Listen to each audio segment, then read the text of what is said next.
question for you, right? What does it mean to you when you hear the phrase that there's a wolf dressed in sheep's clothing? What does that mean to you, right?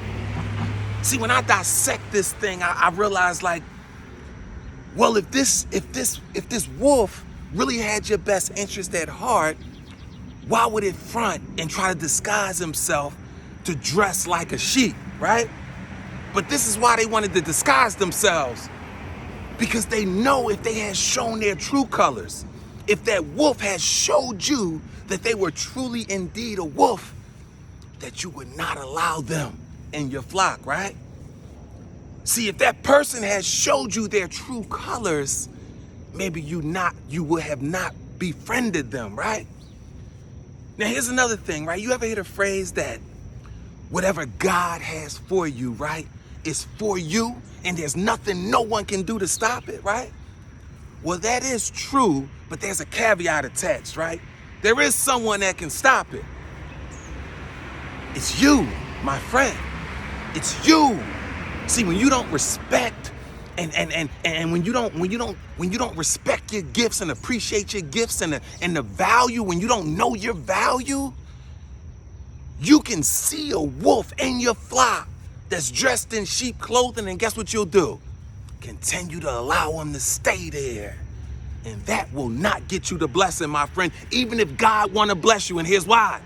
Because God cannot allow his blessings to come back to him void. Meaning God can't make a mistake and bet on you and then you miss the no. It got to be foolproof. So you don't want to mess up your blessings. And in order to do that, no conditional friends. Absolutely not. And here's why. See, you got to beware of the conditional friends, right? Because once that condition, the moment that condition is no longer being met, whatever the condition is, they're begging from you, whether they're benefiting off your notoriety, whether they're benefit, whatever that condition is, once it's no longer being met, right? You become an enemy in their eyes. So forget what you've done prior. Stop meeting that condition and you'll see who your true friends are, right? Because here's the thing. See, true friends, they're unconditional. And here's why. Because true friends always have your best interest at heart. Regardless of what's going on in the world or what's going on in their life, they still have your best interest at heart, right? That's who you want to stay close to. And here's 3 reasons why you got to beware of the conditional friends. Number 1, see, conditional friends are tricky, right?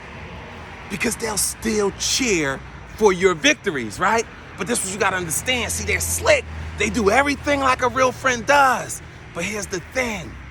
They're cheering for your victories, not because of you and that you won, but because they feel like they can benefit off of your victory also. So basically, yay, Mark, you won. But only because they're not happy for you, they're happy for themselves because they think they can benefit. Pay attention to the signs, my friend. And number 2, see, here's the thing. See, real friends, they always want to see you win, even if they're losing. See, it doesn't matter about their life. See, real friends are unconditional. They always want to see you win. You got to recognize it, my friend. Stay close to those people. And number 3, you got to develop a greatness mindset, a mind bold enough to believe, right? That true friends, they appreciate and respect the friendship. And as a result, true friends eventually become family. That's where we're at, right? That's where we pay attention to the signs, my friend, right? But here's the thing, right? Here's the thing. See, the worst kind of conditional friend, right, is the type of person that stays real close to you. They never ask you for nothing because they understand what it looks like to make themselves known that they're really a wolf. So they do everything the sheeps do to make you drop your guard and think that they're a sheep as well. But they're really a wolf too. They're like a cornerback in football, like a defensive back. They want to stay close to you and act like they're running with you, but what they're really doing when you're not looking, they blocking down those first down blessings, right? They tripping you right before you cross the touchdown blessing, right? But they're acting like they running with you. They acting like they're on your team, but they really blocking your progress, my friend. See, don't allow those D-backs, those defensive backs, to act like they running with you, like they're running a receiver route with you. No, they are blocking your blessings. And this is the thing, my friend. God will allow you to lose because you don't know your value.